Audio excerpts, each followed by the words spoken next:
Recently subscribed to a couple of ham radio forums on Reddit. Now, there are a lot of smart hams on there, also some real whoppers being spread. Some guy posted a question about how hams have used everything for antennas, even a chain link fence.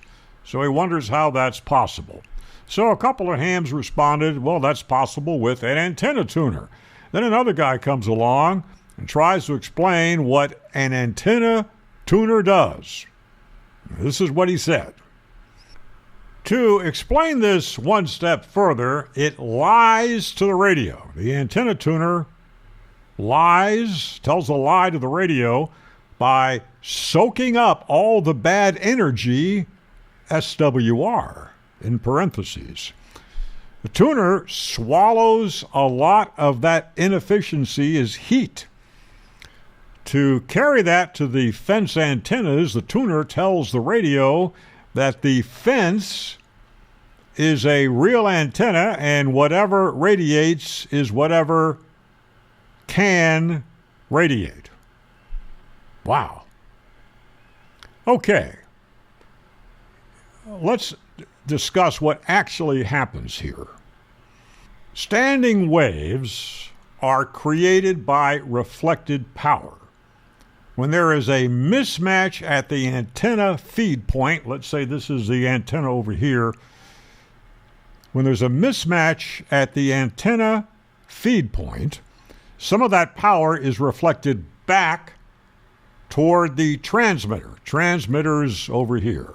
Now, by measuring those standing waves, we can see how big that mismatch is. So, what happens to that reflected power when it arrives back at a properly adjusted antenna tuner?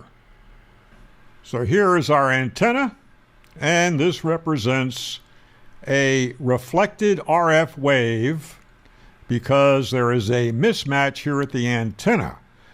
The reflected wave is reflected back to the antenna tuner.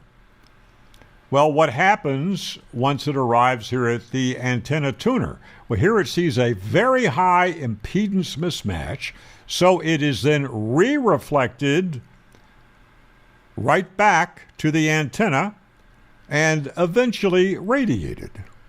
Reflected power is not bad power. It's good power. It eventually is radiated. It is not soaked up by the antenna tuner. An antenna tuner soaking up 100 watts of RF would melt. Well, what difference does it make? As long as you have a tuned antenna system, either with or without an antenna tuner, it works. And I'm working DX. Well, fine. But ham should have a basic knowledge of what happens in a transmission line and how an antenna works.